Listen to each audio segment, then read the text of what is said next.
সালাম আলাইকুম জনগণ। গণভোটের অধ্যাদেশ বাতিল করা হচ্ছে, যা কিনা নিশ্চিত করেছে আমাদের স্বরাষ্ট্রমন্ত্রী সালাউদ্দিন আহমেদ।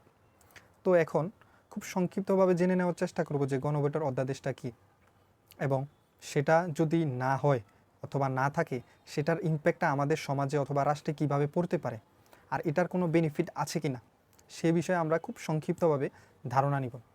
তো প্রথম কথা হচ্ছে গণভোট অধ্যাদেশ, তার মানে হচ্ছে গণভোট একটি বৈধ আইন। গণভোটের অধ্যাদেশ মানে সংবিধানে গণভোট আয়োজন করার একটি বৈধ আইন আছে। যদি কোনো জাতীয় ইস্যুর জন্য প্রয়োজন হয় রাষ্ট্রের সকল নাগরিকের মতামত নেওয়া, তাহলে সেটি তাৎক্ষণিকভাবে অ্যারেঞ্জ করা সম্ভব হবে।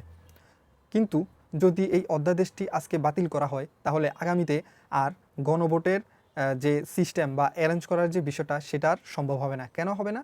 কারণ এই গণভোটের অধ্যাদেশ যদি আজকে বাতিল করা হয়, তাহলে সেটি সম্পূর্ণভাবে নিষ্ক্রিয় হবে, এবং একটা যে আইন আছে যে গণভোট অ্যারেঞ্জ বা নেওয়া যাবে, সেই আইনটাই বাতিল হয়ে যাবে।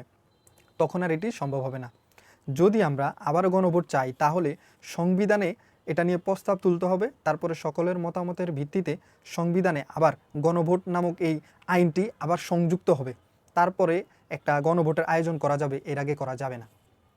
তো এখানে মূল যে ইম্প্যাক্টটা পড়বে সমাজে অথবা রাষ্ট্রে, সেটা হচ্ছে ক্ষমতাটা সরাসরি জনগণ থেকে সংসদে চলে যাবে। কারণ যদি গণভোটের অধ্যাদেশ থাকে, তাহলে আপনি একটি গণভোটের আয়োজন করতে পারবেন। দেখা যায় দেশের অনেক বড় বড় সিদ্ধান্ত নিতে গেলে আপনি গণভোটের আয়োজন করলেন, কিন্তু এখন যদি এই গণভোটটাই অবৈধ অথবা নিষ্ক্রিয় হয়ে যায়, তো দেশের বড় বড় সিদ্ধান্ত নিতে হলে সংসদ ব্যতীত কোনো উপায় নেই। তো সংসদে এখন আছে কারা? যারা বিএমপি আছে, যারা সবচেয়ে বেশি এমপি মন্ত্রী আছে তাদের। তো একনিষ্ঠভাবে ক্ষমতাটাও তাদের বেড়ে যায়, বড় বড় সিদ্ধান্ত নিতে তাদের একান্তভাবে সুবিধা হবে, কারণ তারা চাইলেই যে কোনো সিদ্ধান্ত বাস্তবায়ন করা সম্ভব হবে। তো এই যে গণভোট অধ্যাদেশ বাতিলের যে বিষয়টা, এটার অপকার আছে, তবে উপকার নেই।